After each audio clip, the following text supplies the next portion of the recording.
లక్ష్మణుడు దయాశాలి అయి విభీషణుణ్ణి తన వెనుక పెట్టుకుని రావణుని ఎదుర్కొన్నాడు. అంతే కదా, ఇప్పుడు తన తమ్ముడై ఉండి శత్రువుల పక్షానుండి తన రథాన్ని కూల్చాడు విభీషణుడు. వెంటనే రావణుడు తన శక్తితో తమ్ముడి మీద దాడి చేయబోయాడు.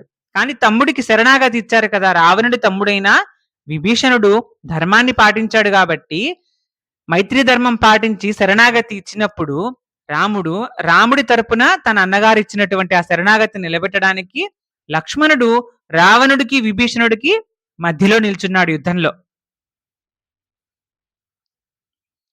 అది చూసి రావణుడు, నువ్వు నా శత్రువుకి అడ్డు వచ్చావు కనుక నువ్వే ఈ శక్తి చేత చావు అని ప్రయోగించగా, ఆ శక్తి 100 గంటలతో విరాజిల్లుతూ 100 కోట్ల నినాదాలు చేస్తూ అగ్నికీలలతో కూడి లక్ష్మణుడి మీదికి రావడం చూసిన ఇంద్రుడు మొదలైన దేవతాగణాలు భయపడి రాముని తమ్ముడికి దీర్ఘాయువు అగుగాక, అతను దీర్ఘాయుష్మంతుడు అగుగాక అంటూ దీవించారు. ఆ సమయంలో జగాలన్నీ కంపించిపోయాయి. సముద్రాలు ఘోషించగా, కులపర్వతాలు వణికిపోగా, సూర్యచంద్రబింబాలు భయపడగా ఆ బాణం వచ్చి సౌమిత్రి రొమ్మున నాటుకుని భూమి మీద పడింది.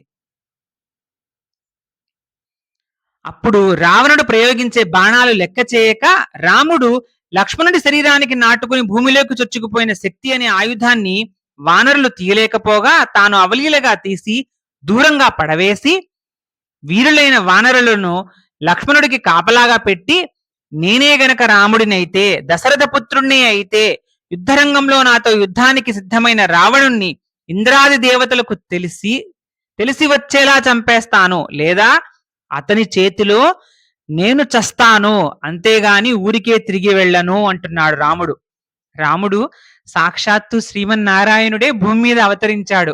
ఉన్న దేవతలందరికీ తెలుసు ఆయన శక్తి సామర్థ్యాలు.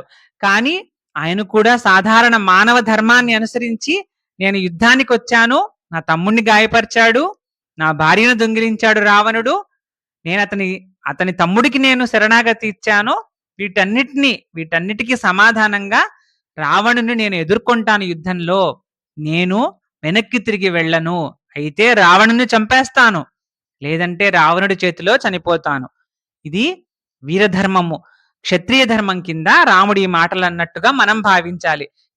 ఈ విధంగా రాముడు రావణుని చంపుతానంటాడు, ప్రతిజ్ఞ చేశాడు. గాని రావణుడి చేతిలో నేను చావనైనా చేస్తాను అంటే ఈ క్షత్రియ ధర్మాన్ని, తన రాజధర్మాన్ని, తన వ్యక్తిగత ధర్మాన్ని విస్మరించను, యుద్ధంలోకి వచ్చిన తర్వాత ఎన్ని గాయాలు ఎదురైనా వెనక్కి తిరిగి వెళ్ళేది లేదు అనే విషయాన్ని స్పష్టంగా చెప్తున్నాడు అనమాట.